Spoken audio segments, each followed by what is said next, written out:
아침 묵상 말씀은 창세기 10장 전체의 말씀인데요.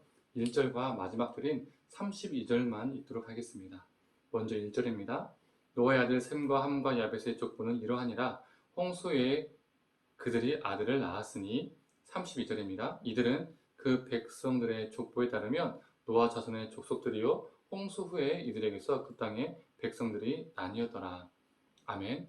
아침 묵상을 들으시는 우리 모든 성도님들에게 하나님의 은혜와 평안이 넘치기를 간절히 소망합니다. 오늘 본문은 창세기 11장과 함께 보았으면 좋겠습니다. 오늘 본문은 노아의 자녀들인 셈, 함, 야벳의 족보입니다. 우리가 조금 전에 읽었던 1절은 이것이 족보임을 소개하고 2절부터는 본격적으로 후손 이야기들을 합니다. 첫 단락 2절에서 5절까지는 야벳의 후손을 기술하고 두 번째 단락 6절부터 20절까지는 함의 후손을 기술하고 있습니다. 또한 세 번째 단락 21절에서 31절까지는 셈의 후손들을 기술하고 있죠. 하나님이 홍수 후에 노아에게 생육하고 번성하고 땅에 충만하라고 말씀하셨는데 그 말씀대로 노아의 아들들의 후손들은 생육하고 번성하여 충만해져 왔습니다. 그런데 셈, 함, 야벳 중에 야벳의 후손은 매우 간략하게 총 4절만 기술하고 마무리를 합니다. 그 이후에도 후손들이 생겼겠죠. 하지만 창세기 저자가 강조하고자 했던 부분이 아니었기 때문에 짧게 언급되고 마무리가 됩니다. 반면 남은 아들들, 셈의 후손들과 함의 후손들이 상당히 길게 나열이 됩니다. 그렇다면 둘 중에 어느 아들의 후손이 길게 나열이 되었을까요? 보통 생각할 때 셈의 후손들이 길게 언급이 되어야 맞습니다. 왜 그렇죠? 셈의 후손을 통해서 아브라함이 나오잖아요. 그런데 오늘 본문은 함의 후손들을 길게 기록합니다. 셈의 후손은 총 11절로 나오지만 함의 후손들은 15절에 걸쳐서 더 할애가 됩니다. 왜 함의 후손들을 저자는 길게 더 할애하여서 기록했을까요? 다른 게 아니겠죠. 강조하기 위함입니다. 그렇다면 무엇을 강조하기 위함이었을까요? 함의 후손들로부터 가나안 족속들이 나오기 때문입니다. 가나안의 문화는 성경에서 하나님과 대적하는 문화이죠. 우상과 음란과 타락을 상징합니다.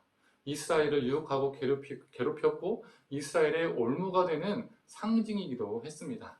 그래서 저자는 가나안 문화가 시작된 이 출처를 족보에 길게 기록할 수밖에 없었습니다.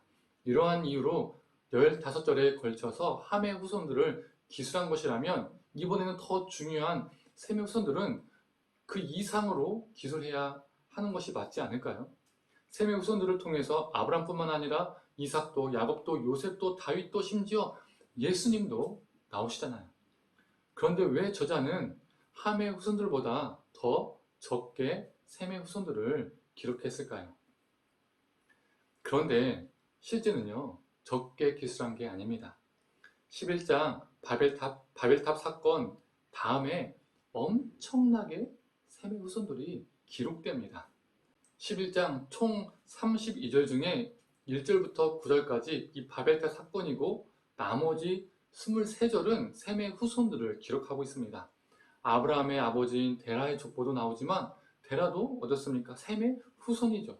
저자는 함의 후손들보다 더 강조하기 위해서 따로 할애해서 다시 한번 셈의 후손들을 길게 기록하고 있는 것입니다. 그런데 11장에 나오는 족보에는 이 족보와 어울리지 않는 내용이 나옵니다. 그게 무엇일까요? 족보는 무엇입니까? 후손들을 기록한 것이죠. 누가 누굴 낳고 누가 누굴 낳고 누가 누굴 낳고 이것이 족보의 표현입니다. 누가 누굴 낳고 누가 누굴 낳고 이것이 족보의 기본 형식인데 이 족보의 기본 형식과 내용과 전혀 어울리지 않는 말이 나옵니다. 어떤 말일까요?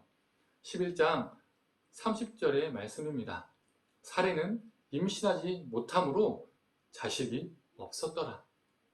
족보는 누가 누굴 낳고 누가 누굴 낳고 하는 말, 이것이 족보인데 족보와 전혀 어울리지 않은 내용뿐만 아니라 하나님이 말씀하신 생육하고 번성하고 땅에 충만하라는 말씀과도 동떨어진 내용이 족보에 실린 겁니다. 그런데 우리 하나님은 노아에게 하신 말씀을 신실하게 이끄십니다. 아브라함이 생육하지 못하고 번성하지 못한 상태로 그의 인생을 마무리하지 않게 하십니다.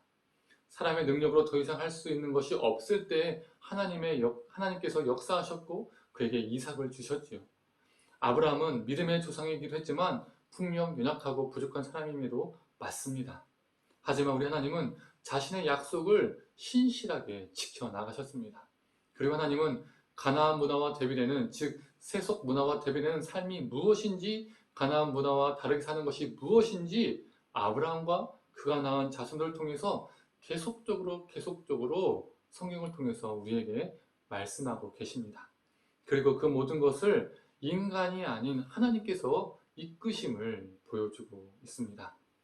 사랑하는 성도님들, 우리도 둘 중에 하나로 하나님께 기록될 수가 있습니다. 가나안 문화에 묻힌 존재로, 즉 세속적인 문화에 물든 존재로 기록될 수도 있고요.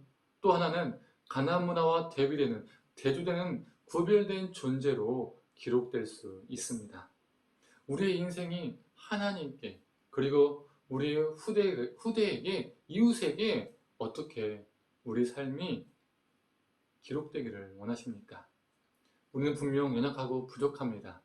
그러나 우리의 능력과 상식 너머로 역사하시는 하나님을 붙잡고 가나안 문화와 대조되는 삶으로 하나님의 역사에 기록되기를 간절히 축원합니다. 함께 기도하겠습니다. 하나님, 이 족보를 보면서 함의 후손들을 길게 나열하고 또 셈의 후손들을 길게 나열한 다음에 또 따로 떼내어서 또 셈의 후손들을 길게 나열함을 보게 됩니다. 가나안의 후손의 족보 이야기는 가나안 문화를, 세속적인 문화를 상징하는 의미였고, 또 셈의 후손들의 족보는 하나님의 약속을 받고 하나님의 백성으로 살아가는 상징임을 또 보게 되었습니다.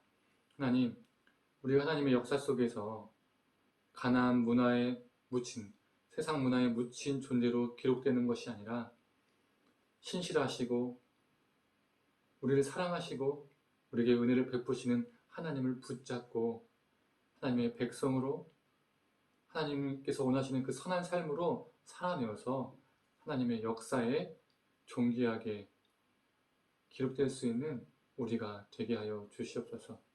하나님의 은혜를 입은 자로, 하나님의 은혜를 입어서 순종한 자로 하나님 기록되게 하여 주옵소서. 감사드리며 사랑에 많으신 예수님의 이름으로 기도드립니다. 아멘.